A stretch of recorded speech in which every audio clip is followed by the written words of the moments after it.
Dans le passé, nous sommes maintenant tous dans la même situation et j'ai fait référence aux travaux que nous avions faits ensemble dans le passé. J'étais très heureux d'avoir travaillé avec lui et nous avons tous fait beaucoup pour nos différents pays respectifs et pour l'Afrique en général. Je voulais le remercier aussi le féliciter aussi pour ces élections, les élections qui viennent de passer, l'élection plutôt qui a été transparente, qui a été libre, qui a été très bien organisée. Et je voudrais étendre ces félicitations à toutes les institutions qui ont participé à toutes ces actions, qui ont rendu ces élections possibles. Troisièmement, je voudrais le féliciter pour le geste exemplaire qu'il a fait hier, qui a montré sa grandeur en tant que chef d'État, en tant qu'homme d'État, en ayant appelé son successeur, en le félicitant. Et je crois que ça, c'était une action noble, une action de très grande valeur. Et je le félicite pour ce qu'il a fait. Et je le dis quatrièmement, en tant que doyen des chefs d'État, doyen qui a beaucoup d'expérience et qui a beaucoup fait, je crois que son œuvre sera toujours utile pour le monde et pour l'Afrique. Et j'ai ajouté aussi que moi, personnellement, je me lancerai dans la mobilisation d'investissements pour l'Afrique, d'investissements pour que l'Afrique puisse aller de l'avant. Et puisque nous avons ce point en commun, je viendrai le consulter, je viendrai demander ses services à cet égard. J'ai ajouté à cela que nous faisons tout ce travail-là, ce sera aussi pour renforcer l'intégration africaine. Et j'ai dit à mon grand frère bien qu'il se repose pour le moment et plus tard nous nous reverrons pour discuter de cela davantage et pour mettre en action tout ce que nous avons décidé. Et je lui ai demandé la route parce que demain je dois aller à Addis Abeba pour le 10e anniversaire du NEPAD. Et c'est demain que nous allons siéger là-dessus. À présent, je vous donne lecture de ce communiqué du président Macky Sall au sortir du scrutin électoral de février-mars 2012. J'adresse mes vives félicitations à l'ensemble du peuple sénégalais. Je me réjouis du déroulement de l'élection dans des conditions de paix et de transparence et salue en cela la maturité de nos concitoyens. J'exprime mes remerciements appuyés à l'ensemble des électeurs, les forces sociales et politiques, les composantes des assises nationales, la coalition Benno Bokk Yakaar, tous les dirigeants et militants de mouvements citoyens, parmi lesquels le M23, Y'en a marre, Yamalé, Fekke Mathi Bolé, Bës du Ñakk, et plus généralement à tous ceux qui ont contribué à cette victoire de la démocratie. Je renouvelle mes félicitations et mes remerciements à tous les leaders de partis politiques qui m'ont soutenu au premier comme au deuxième tour du scrutin. Je réitère l'expression de mon amitié et mes félicitations à mes alliés de la coalition Macky 2012, aux responsables militants et sympathisants de mon parti, l'Alliance pour la République APR. J'exprime mes sentiments de reconnaissance pour le travail accompli ensemble et leur adresse mes vifs remerciements. Fait à Dakar le 26 mars 2012, Monsieur Macky Sall, président élu de la République du Sénégal. Une ère nouvelle s'est ouverte au Sénégal par un parcours dialectique implacable. Le cycle du SOPI s'est achevé. Désormais, c'est à Macky que revient la lourde responsabilité de diriger ce pays. Tout s'est passé dans le calme, tout à l'honneur des Sénégalais, à l'heure où ailleurs en Afrique, on peut nous envier. Pour autant, Wade a raté la dernière marche. Le 25 mars, l'histoire s'est déroulée sous nos yeux et toute histoire est un choix, nous dit Oumar Diaw. L'histoire, qui est loin de ne signifier qu'un retour à un passé révolu, se fait en vérité au jour le jour, autrement dit au quotidien. Et toutes les problématiques historiques sont des questions actuelles. C'est en cela qu'elle a du sens, qu'elle est tout à la fois présent et futur.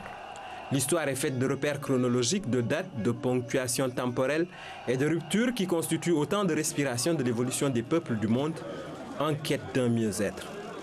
Ce 25 mars vient pratiquement achever notre maturation politique sur un continent loin d'avoir terminé sa transition démocratique et où les vieux démons de coup d'État suivaient mon regard, de tripatouillage constitutionnel ou de confiscation de l'expression populaire ne dorment que d'un œil. Le 25 mars ne vient pas effacer des tablettes un mémorable 19 du même mois de l'an 2000. Cette date historique vient prolonger en toute beauté la première, sans qu'on puisse dire exactement la plus éclatante des deux. Mais une page est certainement tournée. Moins de 4 heures après la clôture d'un scrutin où Wade seul contre tous livrait un dernier combat titanesque, le téléphone de Macky sonne, il est 21h30, qui cela pouvait-il être? Le numéro est masqué. Au bout du fil, un vieil homme vaincu et fatigué, mais drapé du manteau de la dignité qui vient féliciter le fameux apprenti passé maître. Geste ultime d'élégance et de responsabilité que commandent les circonstances. On n'en attendait pas moins de lui.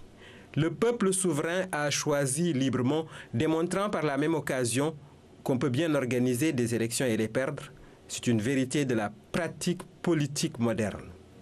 Wade, qui n'est pas un néophyte dans l'arène politique qu'il va devoir quitter, n'ignorait point qu'il jouait son destin face à Macky, qui y a tellement cru qu'il ne pouvait que gagner. Face à l'élève, préférable à l'apprenti, le maître a perdu la mise et se rattrape ainsi en grandeur. Il n'y a aucune honte à transmettre le témoin à son élève. Cela doit même constituer une fierté. Au téléphone, le vainqueur a dû remercier son ancien mentor avec humilité. Wade s'en va, Macky arrive, devant lui 1001 défis, moteur de l'histoire sans fin d'un Sénégal éternel. Vive le peuple sénégalais, seul vainqueur de la présidentielle de 2012. Le vote s'est tenu dans le calme et la sérénité. Le peuple a montré sa maturité et la démocratie sénégalaise renforcée. Le commentaire est signé Aboubakry Kane.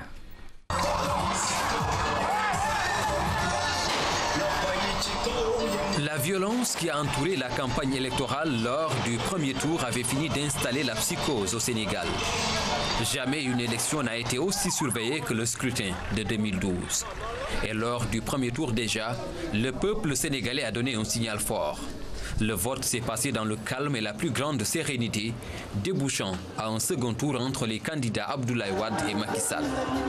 Pour autant, les politiques n'avaient pas mesuré la plénitude de la maturité de leur peuple.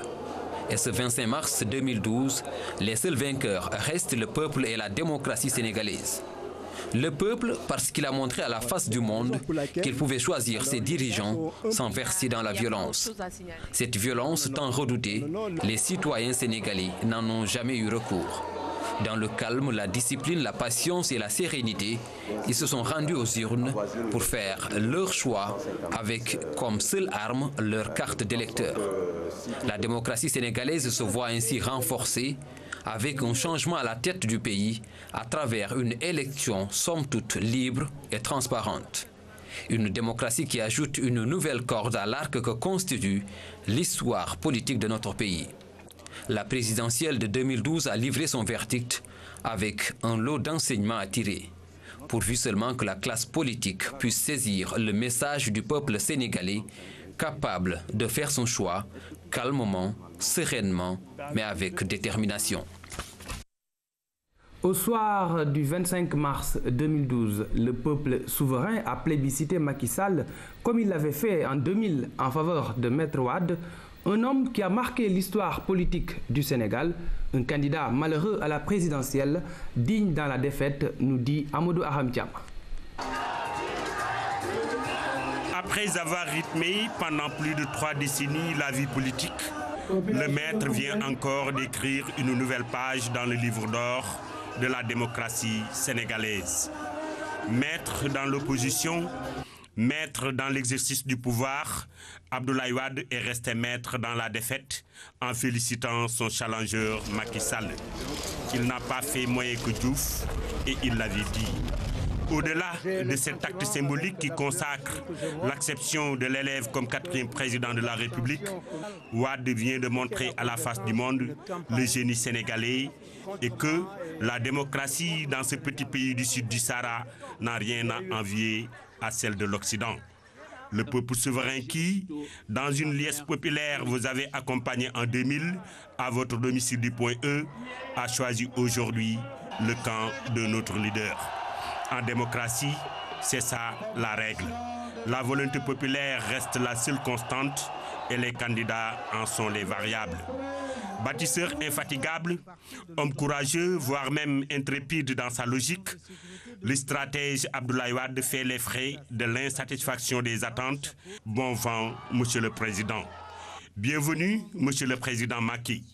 En imposant sa puissance de feu dans presque toutes les localités, Macky est aujourd'hui seul face à son destin. Mais au-delà de l'euphorie et du militantisme effervescent, le pays attend son chef sur certains défis qui ont pour nom le renouvellement social des valeurs, la Casamance, le chômage, la corruption qui a gangréné la société et l'impunité. Des problématiques que l'opposant Macky s'était engagé à prendre à bras le corps. En héritant de son ancien mentor les rênes du pouvoir, dans la transparence, le calme et la grandeur, le peuple vient de lui donner une victoire sans ambages. À lui de la mériter. À présent, un autre communiqué suite à son élection à la présidence de la République. Son Excellence M. Macky Sall a reçu plusieurs messages de félicitations et de vœux, dont notamment celui de Sa Majesté Mohamed VI, roi du Maroc, et celui de son Excellence Nicolas Sarkozy, président de la République française. En outre, le président Macky Sall a reçu des appels téléphoniques de félicitations et de vœux de son Excellence Mohamed Ould Abdel Aziz, président de la République islamique de Mauritanie, son Excellence Jorge Carlos Fonseca, président de la République du Cap-Vert, son Excellence Blaise Compaoré, président de la République de Burkina Faso, son Excellence Cheikh Al-Haji Dr Yahya Abdul Aziz Djemous Djunkoum Diamé, président de la République de la Gambie, son Excellence Alassane Ouattara, président de la République de la Côte d'Ivoire, Monsieur Carlos Gomes Junior, ancien Premier ministre de la République de Guinée-Bissau, et Monsieur Ban Ki-moon, secrétaire général de l'Organisation des Nations Unies. Au lendemain de l'élection présidentielle, la vie a repris son cours normal à Dakar.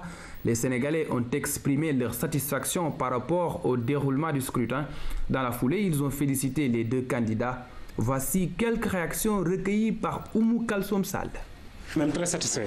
Satisfait quand même par rapport au déroulement, satisfait par rapport au processus et satisfait par rapport justement au comportement des Sénégalais, à la démocratie sénégalaise. Oui, le scrutin s'est déroulé normalement dans la tranquillité, dans la transparence et dans la sérénité. Les Sénégalais se sont votés massivement et sont exprimés librement. Nous allons vers un nouveau changement. J'espère que Macky Sall sera un président pour tous les Sénégalais et va au moins nous faire sortir de cette vie très dure. La vie est chère. C'est très difficile de trouver un emploi, surtout nous qui avons fini nos études et nous n'avons pas encore trouvé un stage même qui nous permettra de mettre en pratique ce qu'on a appris à l'école. Donc j'espère que ce sera une tâche très difficile, mais je pense qu'il va apporter aussi sa participation par rapport au changement pour le Sénégal. Le scrutin a montré, comme je l'ai dit tout à l'heure, la grandeur du peuple sénégalais. Et seulement aussi le président Wade a été plus grand. Le président Wade a montré vraiment qu'il est un grand démocrate.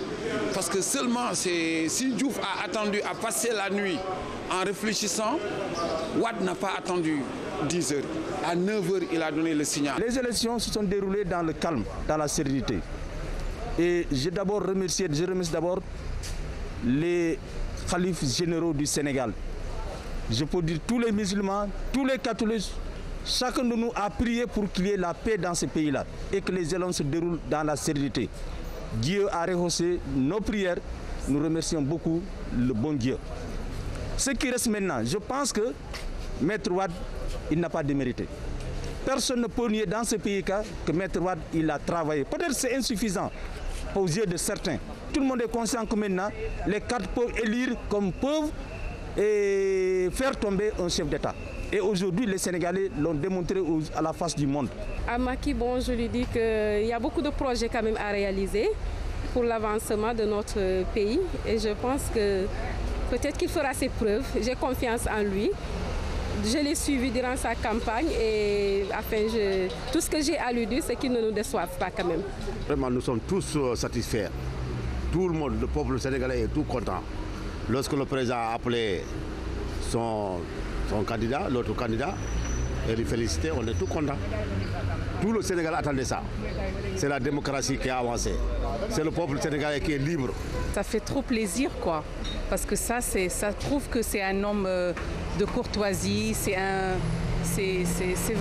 bien, quoi. Il a reconnu qu'il a perdu.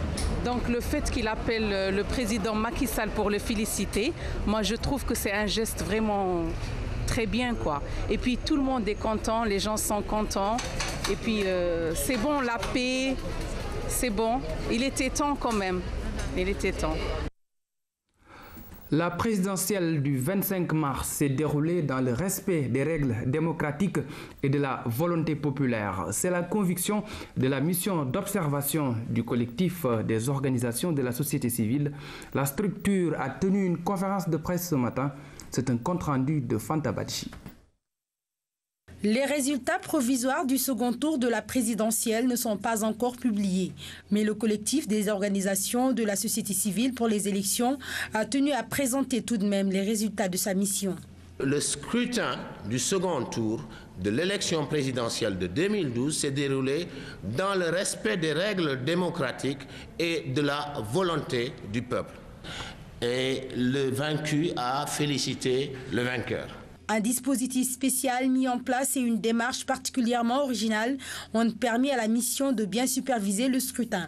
Une démarche technique qui a consisté à mettre en place une plateforme technique pour la remontée des informations, une plateforme également pour le monitoring de la violence électorale et une autre plateforme pour la surveillance de la corruption politique. Ce mécanisme d'observation a grandement contribué à assurer la transparence et la régularité du scrutin, même si quelques dysfonctionnements ont été enregistrés durant la campagne du second tour de la présidentielle. La période du 27 février au 20 mars 2012 a permis de constater une recrudescence de la violence pendant la période de la campagne électorale. Heureusement, nous ne déplorons pas de morts, on peut déplorer quand même des blessés, un nombre de 17 blessés. Le collectif a salué le rôle des médias et des autres missions d'observation qui ont permis au peuple de voter dans le calme et en toute responsabilité. Des recommandations ont toutefois été faites aux différentes entités du processus électoral. La mise en œuvre effective des recommandations de la commission technique de revue du code électoral, notamment en ce qui concerne l'introduction du bulletin unique. L'adoption d'une loi sur le financement des partis politiques en général, de la campagne électorale en particulier, pour moraliser le jeu politique et établir l'égalité de chances entre candidats. La mise à profit des technologies de l'information et de la communication pour la remontée des résultats qui permettrait une plus grande rapidité dans le traitement de ces derniers. La création d'une structure nationale d'éducation à la citoyenneté. Le collectif des organisations de la société civile a le sentiment d'avoir bien rempli sa mission pour cette présidentielle au Sénégal. Cette expérience est la 3e sur le continent et la première en Afrique francophone.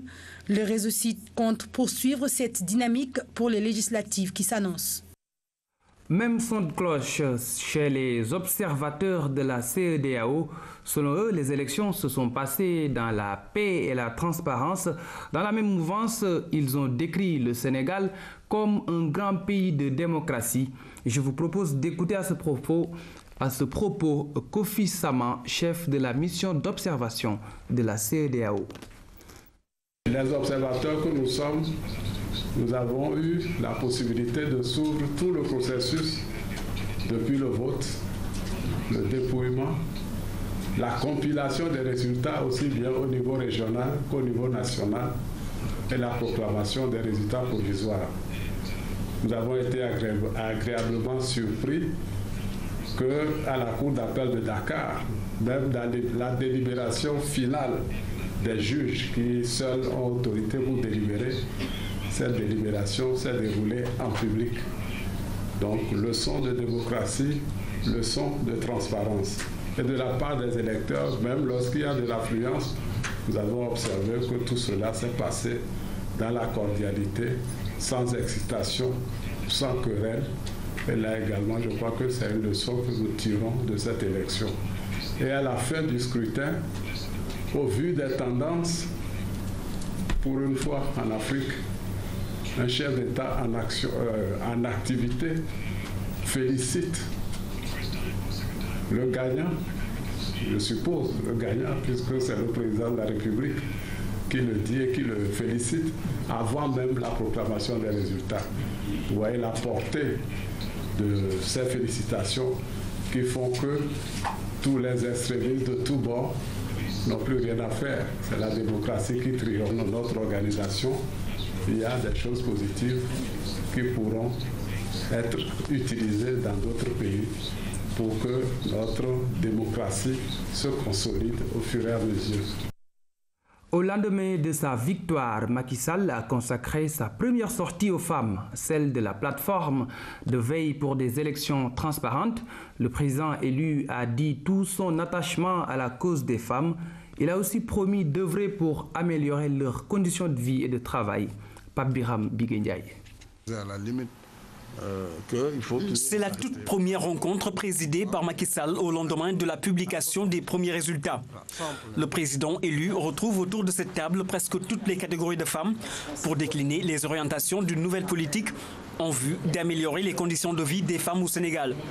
C'est parce qu'elles sont avant tout des alliés pour le développement du pays.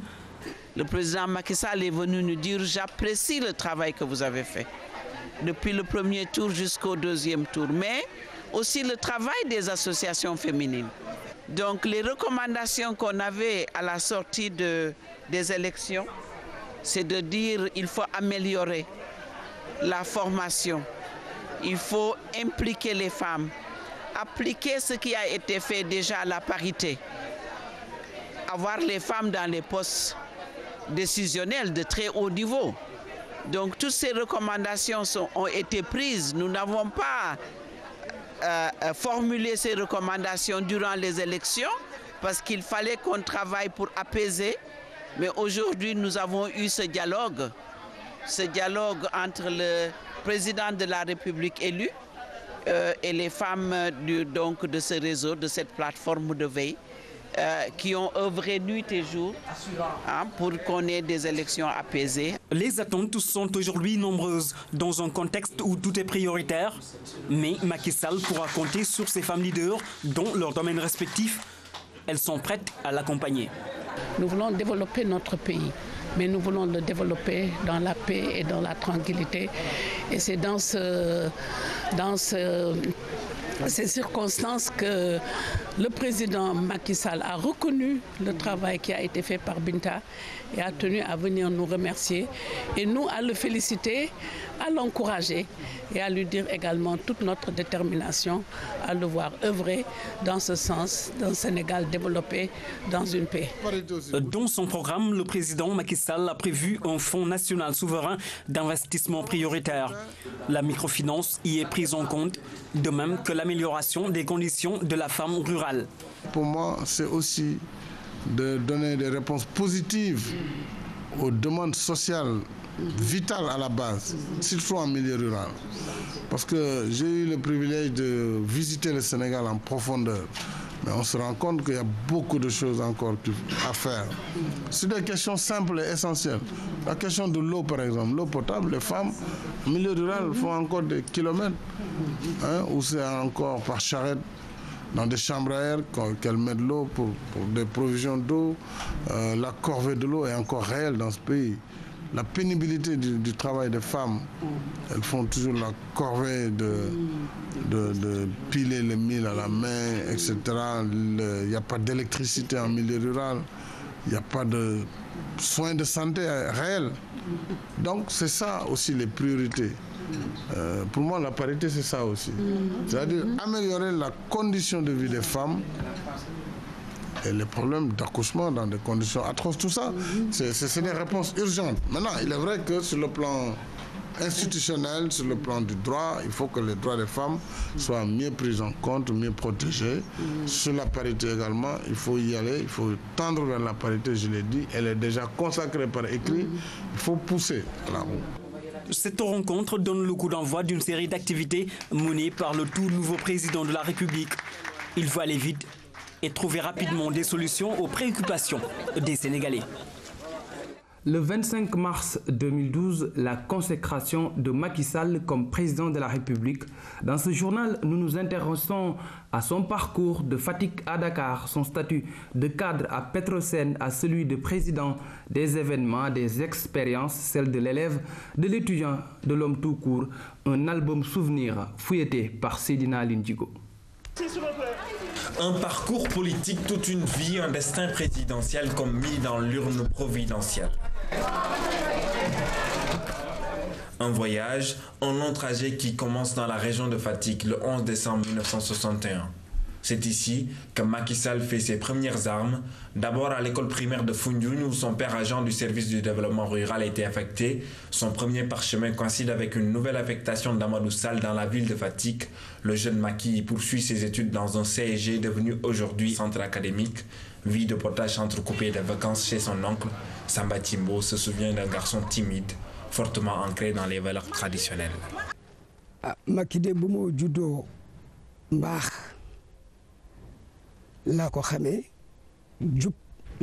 Depuis qu'il est né, je ne connais de lui que de bonnes choses. Des qualités telles que la générosité, la droiture et la bravoure. Tout cela, je peux le témoigner sur Macky et même jurer sur le Saint-Coran pour certifier la véracité de mes propos.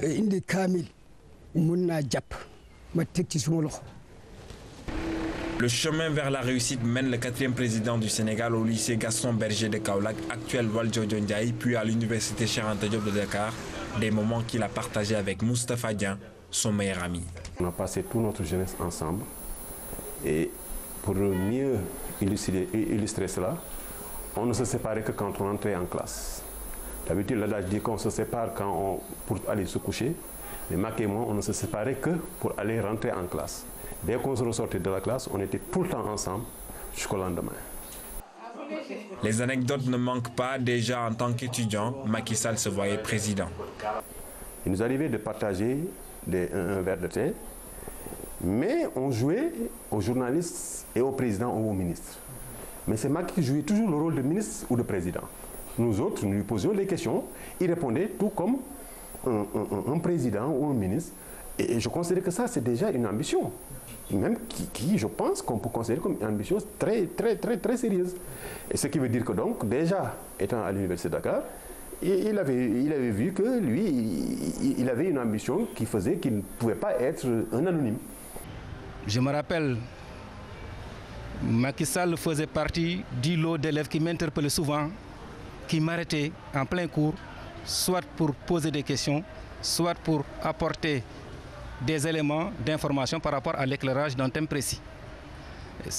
C'était des discussions assez intéressantes et l'élève Macky Sall quand même tenait à exprimer son point de vue, tenait à dire ce qu'il pensait. Le taxe de timide, mais pour moi c'est une fausse timidité parce que dans l'intimité, il se donne à cœur joie.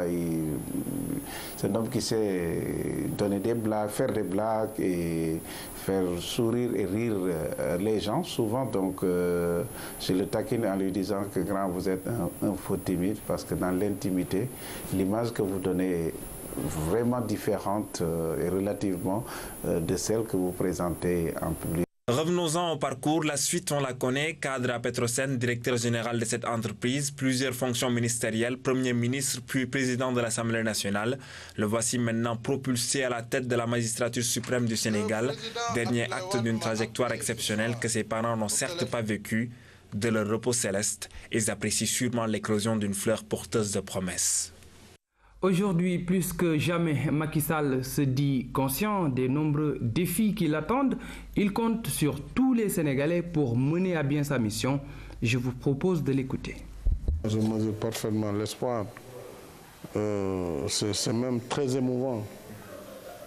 Mais je me dis, avec l'aide de Dieu, il n'est pas impossible de relever tous ces défis, surtout quand on met en avant vraiment les intérêts vitaux des populations et qu'on se dise qu'on est là pour servir. On est en mission, on n'est pas là pour se servir soi-même, on est là pour servir les Sénégalais. Et on a toutes les compétences aujourd'hui avec nous pour pouvoir redresser la situation du Sénégal.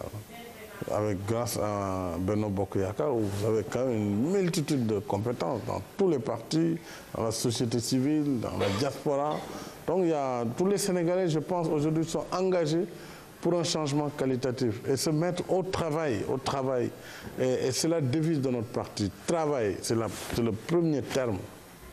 Travail, solidarité. Vous voyez donc, quand je dis mettre un terme aux injustices, la solidarité, mais positive, et la dignité, parce que sans dignité, l'homme n'est rien. Mais il faut que les Sénégalais se mettent au travail. Il y en a qui travaillent, il y en a qui travaillent même très dur, mais beaucoup ne... Voilà, il faut remettre le pays au travail. Il y a que si on exerce le pouvoir, évidemment, le pouvoir confère des avantages. Du ministre, ce n'est pas un gâteau, mais c'est une mission, un sacerdoce. Non, je n'ai pas peur parce que ceux qui vont travailler avec moi, ils savent que l'esprit, ce n'est pas un esprit de partage de gâteau. L'esprit, ça va être d'être en mission pour le Sénégal. Et ça commencera par moi-même. D'ailleurs, si je renonce à 2 années de mandat, c'est quand même... Pouvoir, c'est intéressant. Voilà.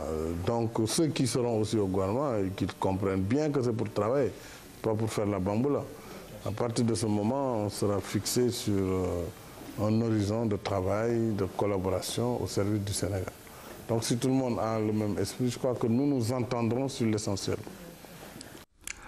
On dit souvent que derrière chaque grand homme, il y a une grande dame. Celle qui nous intéresse ce soir s'appelle Marième Faye Sall. C'est la nouvelle première dame du Sénégal, une Sénégalaise bon teint, discrète, très peu connue du grand public. Son portrait porte la signature de François Seck. Marième Faye est une Sénégalaise parmi tant d'autres, née à Médina Sabah, qui a eu à faire ses premiers pas à Saint-Louis. J'ai grandi à Diourbel. Voici la toute nouvelle première dame du Sénégal. Après Colette Senghor, Elisabeth Diouf, Viviane Wade, Marième Faye Sall devient la 4e dame du palais présidentiel. 4e enfant d'une famille de 8, sa mère était infirmière là où elle a choisi d'être femme au foyer. J'ai connu Macky Sall à Diourbel en 1991 par le canal de mon professeur d'électrotechnique, M. Tala. 3 ans plus tard, le mariage est scellé à Diourbel. De cette union naissent 3 enfants. 2 garçons et une fille. Son visage n'est pas familier, on l'a très peu vue, on ne l'a jamais entendue.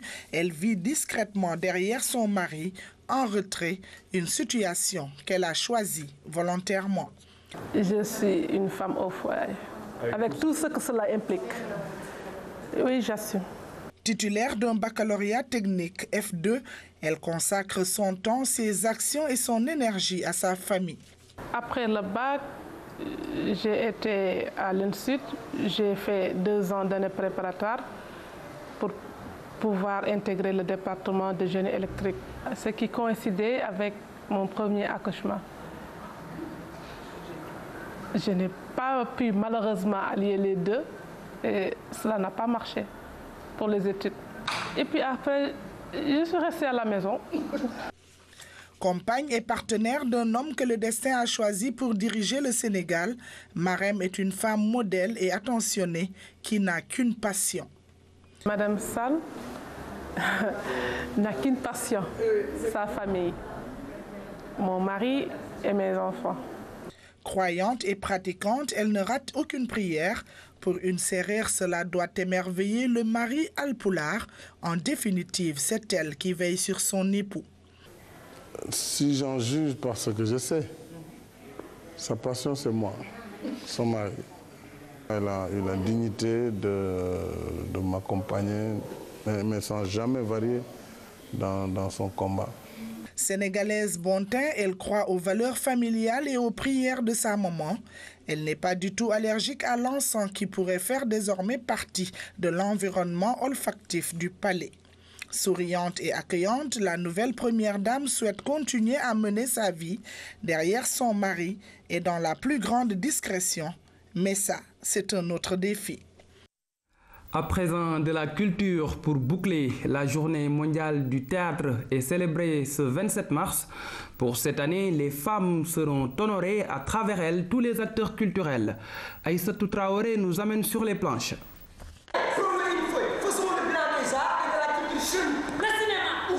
Pour la journée mondiale du théâtre prévue ce 27 mars, les femmes sont à l'honneur à travers des figures emblématiques du 4e art comme Fatim Diagne, Jacqueline Scott Lemoine, Aïda Kamara. Le travail des artistes comédiens sera magnifié par tous. En tant que femme artiste comédienne, je suis quand même très heureuse d'entendre que cette journée du 27 mars, journée mondiale du théâtre, sera dédiée aux femmes. La journée mondiale du théâtre, c'est une journée qui rassemble les acteurs culturels, les comédiens, c'est pas seulement les comédiens, mais les danseurs et tout, autour de l'événement théâtre. À un moment donné, on a senti que le monde théâtral est un peu dispersé. On a voulu regrouper les hommes de théâtre autour d'une institution qui s'appelle l'ITI, l'Institut international du théâtre, qui a été créé en 1948. Et puis la journée mondiale a été instaurée en 1961 à Vienne. Donc depuis 50 ans, nous célébrons la journée mondiale du théâtre. Au Grand Théâtre, ils vont se relayer sur scène pour donner un cachet particulier à cette rencontre annuelle. Le théâtre, c'est un art qui fait appel à 4 dimensions, il faut le souligner tout de suite. C'est le lieu, le temps, l'acte et le public. Le théâtre est un art majeur qui intervient pour beaucoup dans le processus d'éducation des masses à travers ses différentes fonctions. Je crois que son impact, n'est-ce pas, sur les masses est certain et c'est la raison pour laquelle il y a lieu de le soutenir, il y a lieu aussi, n'est-ce pas, d'appuyer sa pratique. Sur cette tribune d'échange et de conscientisation vont jaillir des réflexions sur le devenir du théâtre sénégalais. Objection. Nos artistes font vivre la culture, mais ne se font pas vivre de leur culture. C'est lamentable. Les artistes ne me démentiront pas que chez nous, être artiste équivaut à être triste. La différence ne tue pas. Mesdames, Messieurs, cet élément met un terme à ce journal. Merci à vous de l'avoir suivi. Merci de votre fidélité et de votre confiance renouvelée à la RTS. Passez une excellente fin de soirée.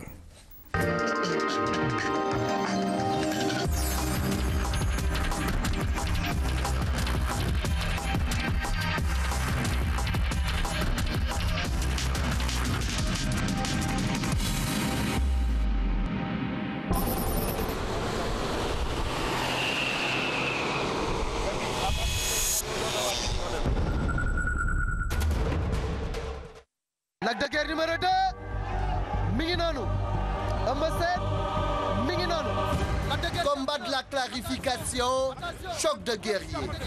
Eumeu Sène Tay Shinger, Lac de Guiers numéro 2, le puncher du Waalo.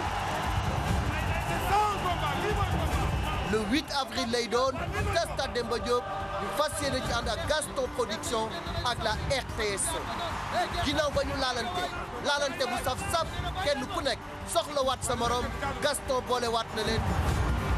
9050 secondes. Eumeu Sène maye centimètre mu bënn ko jàll dem ci xam nga moom lu naan góoru balaa nga koy yëpp ñam ko ñu ñaar mu sañ laale je pense. xam nga baax